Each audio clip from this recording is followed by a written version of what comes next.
publicar as leis, os atos sujeitos a essas formalidades. Quarto, deixar de apresentar à Câmara no devido tempo e em forma regular a proposta orçamentária. Quinto, descumprir o orçamento aprovado para exercício financeiro. Sexto, praticar contra a expressa disposição de lei, ato de sua competência ou omitir-se na sua prática. 7. Omitir-se ou negligenciar na defesa de bens, rendas, direitos ou interesses do município sujeito à administração pública. 8. Proceder de modo incompatível com a dignidade e o decoro do cargo. Artigo 63C. O processo de cassação do mandato. Pela ordem, vereador Cosme Araújo. Senhor presidente, eu queria que Vossa Excelência dissesse que está sendo votada aqui a alteração numa lei orgânica, na Constituição Municipal. E nós estamos observando que ninguém, os vereadores não estão observando a leitura, está sendo lido a alteração de uma Constituição Municipal, sem que seja observado, e mais que isto vai ficar para a posteridade. Isto custou caro, quase 100 mil reais, tudo errado, e ninguém está aqui observando.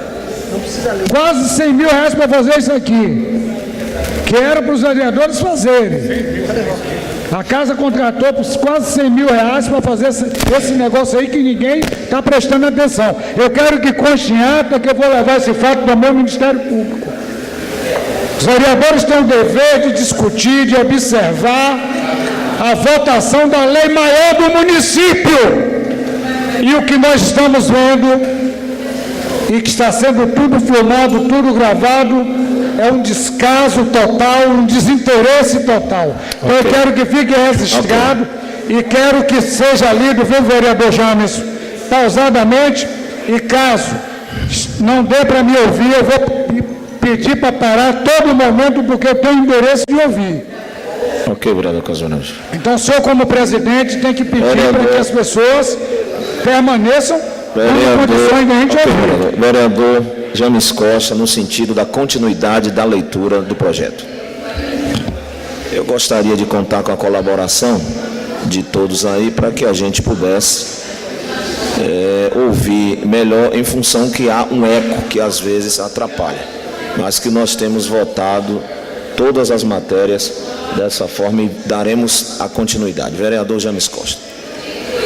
Artigo 63C. O processo de cassação do mandato do prefeito pela Câmara, por infrações definidas no artigo anterior, obedecerá o seguinte rito. 1. A denúncia escrita da infração poderá ser feita por qualquer eleitor, com a exposição dos fatos e a indicação das provas. 2. Se o denunciante for vereador, ficará impedido de votar sobre a denúncia e de integrar a comissão processante, podendo, todavia, praticar todos os atos de acusação. 3. Se o denunciante for o presidente da Câmara, passará a presidência a substituto legal para os atos do processo e só votará, se necessário, para complementar o quórum de julgamento. 4. Será convocado o suplente do vereador impedido de votar, o qual não poderá integrar a comissão processante. 5. De posse da denúncia, o presidente da Câmara, na primeira sessão, determinará a sua leitura e consultará a Câmara sobre seu recebimento. 6. Decidido o recebimento pelo voto de 2/3 da Câmara, na mesma sessão, será constituída a comissão processante, com 3 vereadores sorteados entre os desimpedidos, os quais elegerão, desde logo, o presidente e o relator. 7. Recebendo o processo, o presidente da comissão iniciará os trabalhos dentro de 5 dias, modificando o denunciado com as meias remessas de cópia de denúncia e documentos que a instruírem. 8. Decorrido o prazo de defesa, a comissão poderá emitir parecer dentro em 5 dias, opinando pelo prosseguimento ou arquivamento da denúncia. 9. Se a comissão opinar pelo prosseguimento, o presidente designará, desde logo, o início da instrução e determinará os atos de diligências e audiências que se fizer necessário para o descumprimento e denunciado e inquisição das testemunhas. 10. O denunciado deverá ser intimado de todos os atos do processo, pessoalmente ou na pessoa do seu procurador, com antecedência de pelo menos 24 horas, sendo-lhe permitido assistir a diligências e audiências, bem como formular perguntas e reperguntas e testemunhas, e requerer o que for de interesse da defesa. 11. Concluída a instrução, será aberta a vista do processo da denunciado para razões descritas no prazo de 5 dias e após a comissão processante emitirá parecer final, pela procedência ou improcedência da acusação, e solicitará ao presidente da Câmara a convocação da sessão para o julgamento. 12. Na sessão de julgamento, o processo será lido integralmente e, a seguir, os vereadores que a desejarem poderão manifestar-se verbalmente pelo tempo máximo de 15 minutos, cada um, sendo que, ao final, o denunciado ou seu procurador terá o prazo máximo de 2 horas para produzir sua defesa oral. Concluída a defesa, proceder-se-á a tantas votações nominais quanto forem as infrações articuladas na denúncia. 14. Considerar-se-á afastado definitivamente do cargo o denunciado que for declarado pelo voto de 2/3, pelo menos, dos membros da Câmara em curso de qualquer das infrações especificadas na denúncia. 15. Concluído o julgamento, o presidente da Câmara proclamará imediatamente o resultado e fará lavrar a ata que consigne a votação nominal sobre cada infração. E, se houver condenação, expedirá o competente decreto relativo de cassação do mandato do prefeito. 16. Se o resultado da votação for absolutório, o presidente determinará o arquivamento do processo, sendo que, em qualquer dos casos, o presidente da Câmara comunicará à Justiça Eleitoral o resultado. O processo a que se refere este artigo deverá estar concluído dentro de 90 dias, contado da data em que se ativar a notificação do acusado. Sendo que, transcorrido o prazo de julgamento, o processo será arquivado, sem prejuízo da nova denúncia, ainda que sobre os mesmos fatos. Artigo 103D. A Câmara poderá cassar o mandato do vereador quando: 1. Utilizar-se do mandato para a prática de atos de corrupção ou de improbidade administrativa. 2. Fixar a residência fora do município. 3. Proceder de modo incompatível com a dignidade da Câmara ou faltar com o decoro de sua conduta pública. Parágrafo único. O processo de cassação do mandato do vereador é no que couber o estabelecido para o prefeito. Fica revogado o artigo 71. Artigo 72. Passa a vigorar nova redação do inciso 5º, acrescido dos incisos 37º e suas alíneas A, B e C. 5º. Nomear e exonerar o secretário municipal, bem como os ocupantes dos cargos comissionados da administração pública direta ou indireta. 37º. Criar, por lei, conselhos compostos de representantes eleitos ou designados, a fim de assegurar a adequada participação de todos os cidadãos em suas decisões, cabendo a lei disciplinar sobre: a.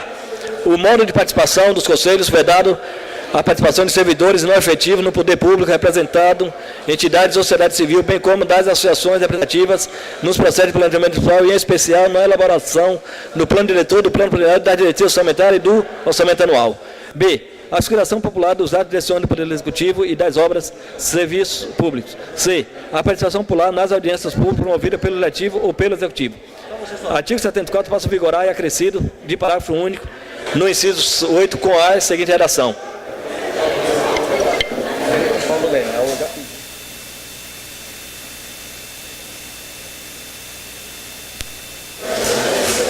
Parágrafo único. Além da obrigação de divulgar o relatório conforme a imposição do CAPUT, caberá ao chefe do Executivo atender às exigências do Tribunal de Contas dos municípios em relação à transição administrativa, sendo que o descumprimento de qualquer das imposições será objeto de reabilitação com detalhamento das prescrições não observadas perante o próprio Tribunal de Contas do município, bem como ao Ministério Público, ficando o novo gestor isento de qualquer responsabilidade pessoal pelos cumprimentos de alguma obrigação contraída pela gestão sucedida.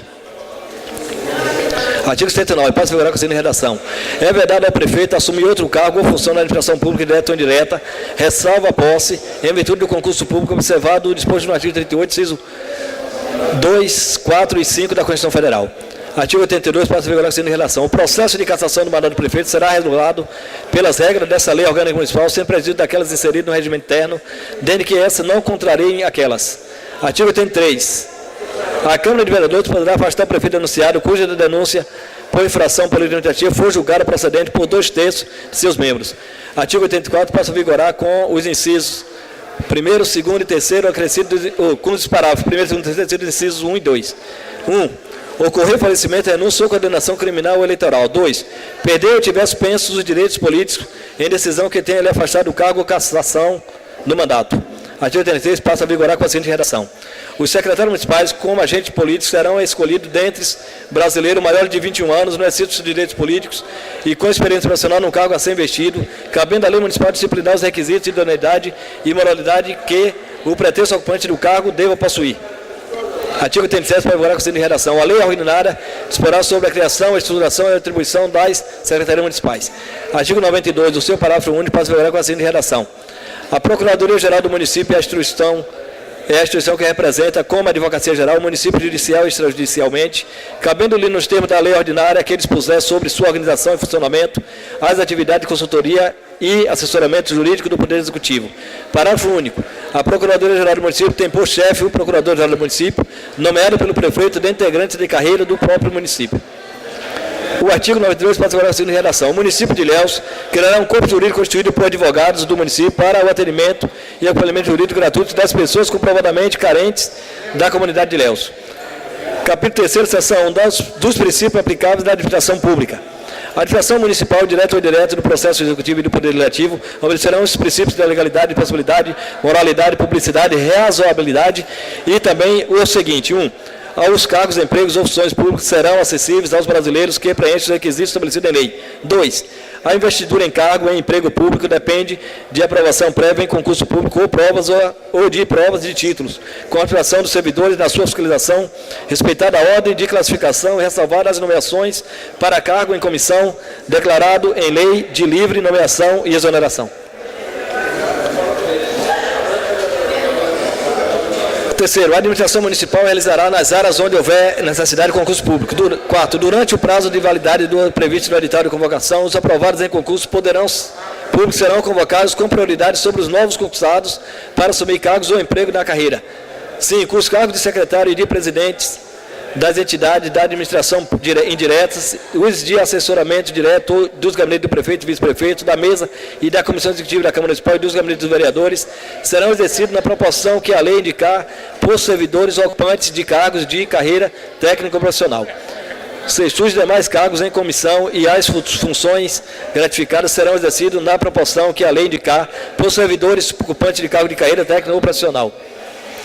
É garantido ao servidor municipal o direito de livre associação sindical, o direito de greve será exercido nos termos do limite definido em lei. 9. A lei reservará a percentual dos cargos e empregos públicos às pessoas com deficiência e definirá os critérios de sua administração. A lei estabelecerá os casos de contratação por tempo determinado para atender à necessidade temporária em excepcional interesse público, observado as seguintes normas: realização de teste seletivo, ressalvado os casos de calamidade pública, contrato improrrogável com prazo máximo de 2 anos, podendo renovar uma única vez. Proibição de contratação de servidores para a realização de atividades que possam ser regularmente exercida por servidores públicos. É vedada a acumulação remunerada de cargos públicos, exceto quando houver compatibilidade de horário. A de 2 cargos de professor, a de 1 cargo de professor com outro técnico científico, a de 2 cargos privativo de médicos. 16. A proibição de acumulação estender-se a empregados de funções e abrange autarquias, empresas públicas, sociedade de economia mista e fundações mantidas pelo poder público. Somente por lei específica